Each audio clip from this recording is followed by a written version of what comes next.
पृथ्वी ब्रह्मांड का सबसे विचित्र ग्रह है। पूरे ब्रह्मांड में पृथ्वी ही एकलौता ग्रह है जहां जीवन मौजूद है। हम इंसान पूरे ब्रह्मांड में सबसे भाग्यशाली जीव हैं जो पृथ्वी पर निवास करते हैं। इंसान इस ब्रह्मांड का सबसे ताकतवर प्राणी कहा जाता है।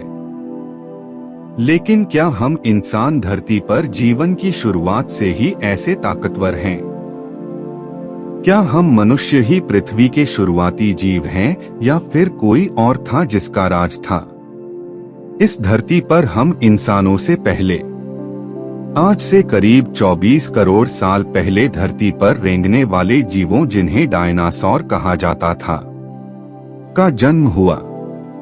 धरती पर इन डायनासोरों की हजारों प्रजातियां निवास करती थी। धरती पर इन डायनासोरों का समय आज से करीब 6.5 करोड़ सालों तक था। ये डायनासोर काफी बड़े दानव के आकार के प्राणी थे, लेकिन शुरुआत में ये डायनासोर इतने बड़े जानवर नहीं थे, बल्कि ये कुत्ते के जैसे छोटे हुआ करते थे। कुछ मांस खाने वाले डायनासोर उड़ने वाले डायनासोर बन गए। आज से करीब 17.5 करोड़ साल पहले जब डायनासोर हुआ करते थे, तब हमारी धरती में बहुत बड़ा बदलाव हुआ। जब डायनासोर सबसे पहले धरती पर दिखे थे, तब ट्रायसिक युग चल रहा था एवं उस समय ये पैंजिया नाम के सुपरकॉन्टिनेंट में आजादी से घुमा करते थे। लेकिन आज से करीब 6.5 करोड़ साल पहले जब धरती से डायनासोरों का अंत हुआ, उस समय क्रेटासियस युग चल रहा था और धरती के सभी महाद्वीप अलग अलग हो गए थे, जैसा कि वर्तमान में है। डायनासोरों का पूरा जीवन काल मेसोजोइक युग में था। यह युग पृथ्वी पर लगभग 25 करोड़ साल पहले से लगभग 6.5 करोड़ साल पहले तक था। इसी युग में ट्रायसिक, जुरासिक और क्रेटेशियस काल आते हैं। जुरासिक काल आज से 20 करोड़ साल पहले से लगभग 14 करोड़ साल पहले तक था। यह वह समय था जिसमें डायनासोरों का वर्चस्व इस धरती पर स्थापित होने लगा था। और जब तक डायनासोर इस धरती पर रहे, तब तक इनका राज पूरी धरती पर था। ऐसे विशालकाय जीव जिनका पूरी धरती पर राज हुआ करता था, अचानक पृथ्वी से गायब कैसे हो गए? आखिर ये डायनासोर कहाँ गए? आखिर क्या हुआ था डायनासोरों के साथ? जानने के लिए बने रहिए द अमेजिंग डॉक्यूमेंट्री के साथ। दोस्तों, डायनासोर के इस धरती से गायब होने के रहस्य को जानने के लिए हमें वापस पुराने समय में जाना होगा। आज से लगभग 6.5 करोड़ साल पहले इस धरती से जब डायनासोरों का अंत हुआ, उससे पहले ऐसा लगा ही नहीं था कि डायनासोर इस तरह से हमारी दुनिया से अचानक गायब हो जाएंगे। डायनासोर के विनाश की कहानी आज से लगभग 10 करोड़ साल पहले लिखी जा चुकी थी, जब सुदूर अंतरिक्ष से एक उल्कापिंड हमारे सौरमंडल की ओर आ रहा था। यह उल्कापिंड जब मंगल और बृहस्पति के बीच में क्षुद्रग्रह पट्टी में एक विशाल उल्कापिंड से टकराकर पृथ्वी की ओर मुड़ गया, तभी से डायनासोर के विनाश की लीला शुरू हो गई। जब यह उल्कापिंड पृथ्वी से लगभग 3,84,000 किलोमीटर पर था, उस समय अगर ये चंद्रमा से टकरा जाता तो शायद आज डायनासोर जीवित होते।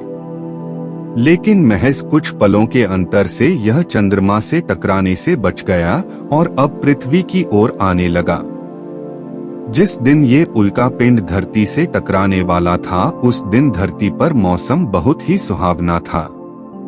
सूरज की किरणों से आसमान चमक रहा था। जंगलों में ऊंचे ऊंचे पेड़ों के बीच समुद्र की ओर से ठंडी ठंडी हवा बह रही थी।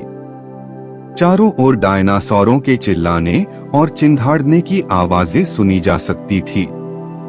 सारी डायनासोर प्रजाति काफी सुकून से अपना भोजन खा रहे थे और अपना जीवन जी रहे थे। 40 किलोमीटर व्यास और 2 ट्रिलियन मीट्रिक टन वजन वाला यह उल्कापिंड प्रत्येक सेकंड के साथ साथ धरती की ओर बढ़ता जा रहा था। यह उल्कापिंड जब पृथ्वी के वातावरण के संपर्क में आया तो इसकी रफ्तार अचानक 70,000 किलोमीटर प्रति घंटा की हो गई। पृथ्वी के वायुमंडल में प्रवेश करते ही घर्षण के कारण यह एक आग के गोले में बदल गया। यह इतनी रफ्तार से धरती की ओर बढ़ रहा था कि सिर्फ 4 मिनट में ही इसने अटलांटिक महासागर को पार कर लिया। इसकी चमक इतनी थी कि धरती पर टकराने से पहले हजारों जीव आग के इस दहकते गोले को देखकर पूरी तरह से अंधे हो चुके थे। ये जीव उस उल्कापिंड को देख नहीं पा रहे थे, लेकिन उसकी भयानक गर्मी को महसूस कर पा रहे थे। कुछ ही क्षणों बाद ये उल्कापिंड मैक्सिको की खाड़ी के पास जमीन से टकराता है और लगभग 35,000 डिग्री सेल्सियस की ऊर्जा वाला एक भयंकर विस्फोट होता है। इस टकराव का विस्फोट लगभग 10 हाइड्रोजन बम के विस्फोट के बराबर था। ये विस्फोट इतना शक्तिशाली था कि इसके टकराते ही धरती की लाखों टन धातु अंतरिक्ष में चली गई। टकराव वाली जगह पर 180 किलोमीटर चौड़ा और 20 किलोमीटर गहरा गड्ढा बन गया। विस्फोट के कारण इस गड्ढे का सारा मेटल और पत्थर आसमान में धूल के बड़े बादल में बदल गए। 16 मिनट 40 सेकंड बाद जमीनी टकराव की वजह से धरती के अंदर चारों ओर 11.1 तीव्रता की भूकंपीय तरंगे उठने लगी। इस वजह से समुद्र में विशालकाय लहरों का निर्माण हुआ और एक के बाद एक सुनामी की लहरें चारों तरफ बढ़ने लगी। भूकंपीय तरंगों ने सभी सक्रिय ज्वालामुखियों को दहका दिया, जिसके कारण जगह जगह डायनासोर का विनाश शुरू हो गया। धरती के महाविनाश की प्रक्रिया आरंभ हो चुकी थी। इस भयानक विस्फोट में रेडिएशन की मात्रा इतनी बढ़ गई कि इसके 800 किलोमीटर के दायरे में आने वाले सभी जीव जलकर पूरी तरह राख के ढेर में बदल गए थे। इस महाविनाश में उड़ने वाले डायनासोर इन जमीनी खतरों से तो बच निकले, लेकिन ये तो महाप्रलय की शुरुआत मात्र थी। विस्फोट की वजह से जो लाखों टन मेटल, पत्थर और धूल अंतरिक्ष में गया था, वह ग्रेविटेशन पुल के कारण ठीक 40 मिनट बाद आग के गोले के रूप में पूरी धरती पर बरसने लगे। साथ ही धूल का एक बहुत बड़ा तूफान 6000 किलोमीटर प्रति घंटे की रफ्तार से पृथ्वी की दूसरी तरफ मौत लेकर आ रहा था। ये धूल के बादल कई मील मोटे थे, जिसकी वजह से धरती पर सूरज की रोशनी का पहुंच पाना असंभव हो गया। गर्म हवाओं का तापमान 100 डिग्री सेल्सियस से ज्यादा हो जाने के कारण धरती पर पेड़ पौधों की लगभग सारी आबादी जलकर खाक हो गई थी। विस्फोट के 90 मिनट बाद धरती का तापमान 200 डिग्री सेल्सियस तक बढ़ गया। इसकी वजह से जो डायनासोर विस्फोट के इलाके से कोसों मील दूर थे, वे भी इस गर्मी से बच नहीं पाए।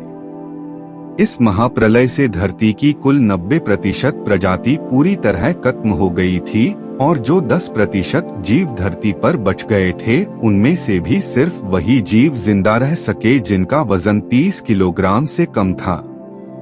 इसका कारण यह था कि इस महाप्रलय में लाखों की संख्या में जीव मारे जा चुके थे और पेड़ पौधों की सारी आबादी जलकर राख हो चुकी थी, जिसके चलते यहाँ जो बड़े और विशालकाय जीव जीवित बच गए थे, उन्हें भरपूर मात्रा में खाना पीना न मिल सका। लेकिन ये महाप्रलय धरती पर किसी अन्य जीव के लिए फायदेमंद साबित होने वाला था। धरती पर डायनासोर का अंत एक छोटी प्रजाति के लिए सुनहरा अवसर लेकर आया और वह प्रजाति थी मैमल्स की, जो कि आकार में बहुत छोटे थे और आज के चूहे जैसे दिखते थे। असल मायनों में ये ही हमारे प्राचीन पूर्वज थे और आगे चलकर इन्हीं से इंसानों का विकास हुआ। मैमल्स स्तनधारी जीव है। डायनासोर अंडे देते थे, लेकिन मैमल्स अंडे नहीं देते। हम इंसान भी एक मैमल्स हैं। उस वक्त ये मैमल्स डायनासोर के डर की वजह से बिलों में छुपकर रहते थे। आगे चलकर उनकी यही खासियत उनके लिए वरदान साबित हुई। महाप्रलय के कुछ लाख साल बाद अब धरती डायनासोरों से पूरी तरह से मुक्त हो चुकी थी और धरती पर एक नई शुरुआत की प्रक्रिया चल रही थी। इस नई दुनिया में हमारे प्राचीन पूर्वज भी समय के साथ विकसित हो रहे थे। आज से करीब 4.7 करोड़ साल पहले अब धरती का वातावरण लगभग आज की तरह बन चुका था। इस वक्त धरती का तापमान लगभग 24 डिग्री सेल्सियस और धरती का एक दिन 24 घंटों के लगभग था।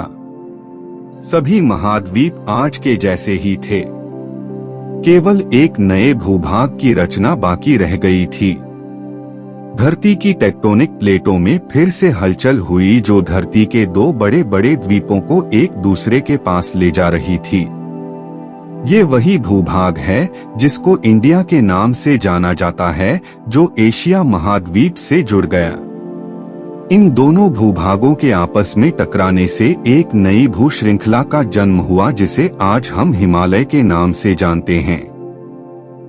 इन पर्वतों की बर्फ से आगे चलकर कई नदियों का जन्म हुआ, जो आज दुनिया की आधी आबादी की प्यास बुझाती हैं। लेकिन धरती पर अब भी किसी चीज की कमी थी और वो थे हम इंसान। लेकिन परिस्थितियां अब बदलने वाली थी।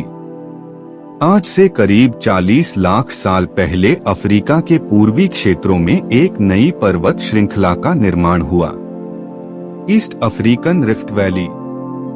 ये पर्वत यहाँ आने वाले मानसूनी हवाओं के लिए अवरोध बन गए थे और इसी वजह से यहाँ के जंगलों में बारिश आनी बंद हो गई। यहीं इन्हीं जंगलों में रहते थे एप्स।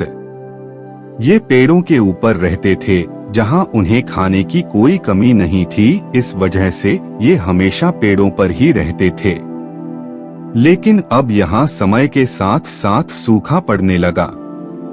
बिना बारिश के जंगल पूरी तरह साफ हो गए और इन एप्स के लिए खाने की समस्या उत्पन्न होने लगी और खाने की तलाश में ये पेड़ों से नीचे उतरने लगे। इनका नाम था एर्डीपिथिकस रैमिडस। ये इंसानों के पूर्वज थे। इनका दिमाग एक संतरे के जितना बड़ा था और इनका आकार लगभग 4 फीट था। कई हजार सालों के विकास क्रम बाद हमारे पूर्वज अब 2 पैरों पर चलने लगे। समय के साथ साथ विकास की प्रक्रिया और तेज होने लगी और हमारे पूर्वज भी तेजी से विकसित होने लगे। इनके दिमाग का आकार भी बड़ा होने लगा। समय के साथ अब इन्होंने पत्थरों से हथियार बनाना सीख लिया था और इनके लिए शिकार करना भी आसान हो गया था। समय के बीतने के साथ साथ हमारे पूर्वजों ने आग पर काबू पाना सीख लिया। आग की खोज हमारे पूर्वजों के लिए सबसे बड़ी खोज थी। ये उन्हें गर्मी, रोशनी और अंधेरे में सुरक्षा देती थी और इसी वजह से अब परिवार बनने लगे। हमारे पूर्वज अब साथ साथ रहने लगे, इससे वे सुरक्षित रहते थे।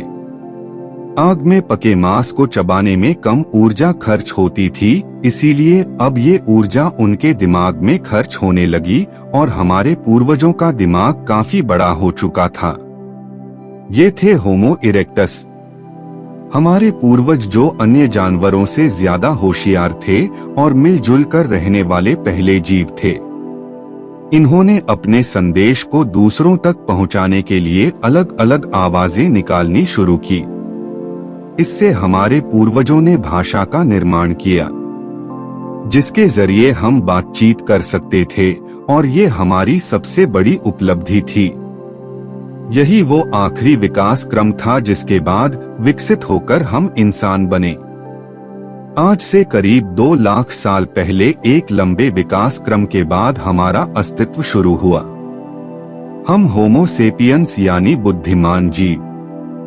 हमारे पास धरती के अन्य जानवरों की तुलना में सबसे बड़ा दिमाग था। हमारे पास औजार थे, भाषा थी और सबसे बड़ी चीज, हमारे पास दिमाग था। आज से करीब कुछ सेकंड पहले हमने और आपने मिलकर करीब 25 करोड़ सालों के सफर को तय किया है और अब हम वापस घर आ चुके हैं। ये है हमारी दुनिया, हमारा समय। आज हम काफी विकसित और आधुनिक बन चुके हैं। आज हम अपने आसपास घटने वाली घटनाओं को पूरी तरह समझ सकते हैं। हम जानते हैं कि ये धरती जहां हम खड़े हैं वो पहले कैसी थी, ये समुद्र कहां से आए और आखिर में धरती में जीवन कहां से आया था। लेकिन हमारा सफर अभी खत्म नहीं हुआ है। हमें इस संसार को और अच्छे से समझना बाकी है। तो आज के लिए बस इतना ही। अगर आपको ये वीडियो पसंद आया तो इसे लाइक जरूर करें और नीचे कमेंट में बताएं कि आपको ये सफर कैसा लगा। और अगर इस चैनल पर नए हैं तो चैनल को सब्सक्राइब कर नोटिफिकेशन को ऑन कर दें। तो फिर से मिलते हैं नए इंटरेस्टिंग वीडियो के साथ। तब तक के लिए अलविदा और द अमेजिंग डॉक्यूमेंट्री टीम की ओर से धन्यवाद।